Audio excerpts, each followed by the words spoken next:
Welcome to today's Explainer. We're going to be unpacking the life and career of a major modern political figure, Emmanuel Macron. We'll be diving deep into our source material to pull out some really fascinating core themes, things like hard work, continuous learning, and some serious resilience. So, let's jump right in. So, here's a question for you. What actually transforms an ordinary boy into a global leader? Our source text kicks things off by introducing us to a bright, incredibly hardworking kid growing up in France. Now, he wasn't born with a fancy title or a silver spoon, but obviously a massive transformation happens between that normal childhood and eventually holding the highest office in the land. How does a jump like that actually happen? That brings us to Section 1, Early Life and Core Values, the curiosity of a future leader. The source really highlights this foundational philosophy he had. Even from childhood, Macron showed this intense, almost obsessive interest in reading, learning new things, and really trying to understand the problems everyday people were facing. The text points out a core belief he developed super early on, the idea that true leadership literally means serving the country's people.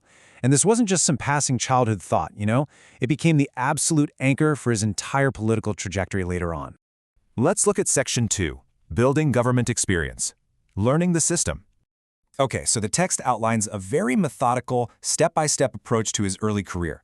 After finishing his education, he didn't just rush straight into the political spotlight, no way. Instead, he went to work behind the scenes within government institutions. Why? Well, to really understand the nuts and bolts of the state.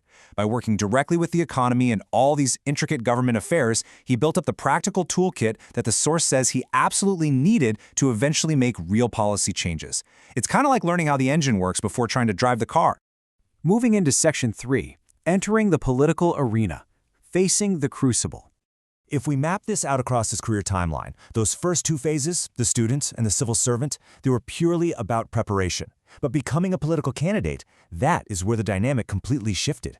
The text explicitly points out that stepping into active politics brought some incredibly harsh criticisms and really significant difficulties.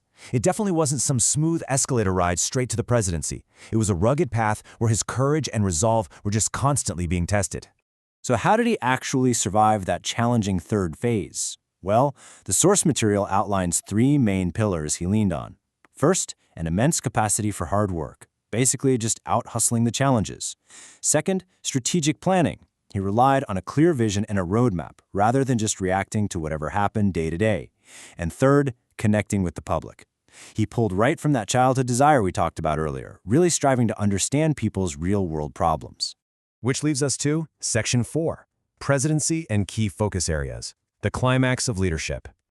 Winning the election was, of course, just the beginning. According to the text, once he was actually in power, he immediately zeroed in on four massive, super complex sectors to fulfill his mandate to the people: the economy, education, the environment, and international relations. He directed a huge amount of energy toward tackling these sweeping national and global challenges head-on. Now, the crucial thing to understand here is how these massive decisions were actually received. And honestly, it was a split reality. On one hand, his decisions were met with widespread praise by folks who supported his vision, but on the other hand, the source notes there was significant disagreement and really intense pushback. As an explainer, it's absolutely vital to note this reality of leadership. Regardless of whether a policy was being cheered in the streets or fiercely debated, the text highlights that he just remained completely focused on his responsibilities and pushing his agenda forward. And we arrive now at our final section, Lessons in Resilient Leadership. Let's look at the broader takeaways from this journey. Our source text really distills this whole biography down into a few core takeaways, and it frames them as universal tools that you and I can actually apply to our own everyday challenges. Knowledge.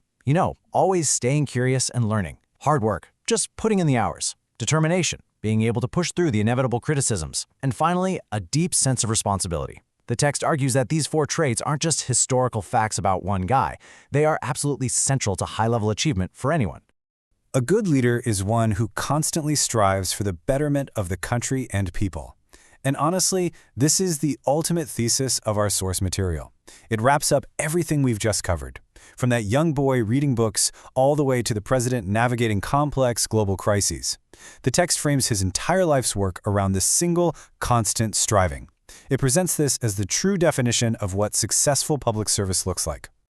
As we wrap up this explainer, I want to leave you with one final thought to chew on. In today's complex, super fast-paced world, is resilience the absolute most important trait for a leader?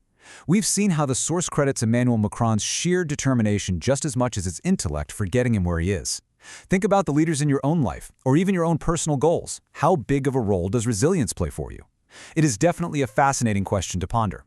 Thank you so much for joining me today, and keep learning.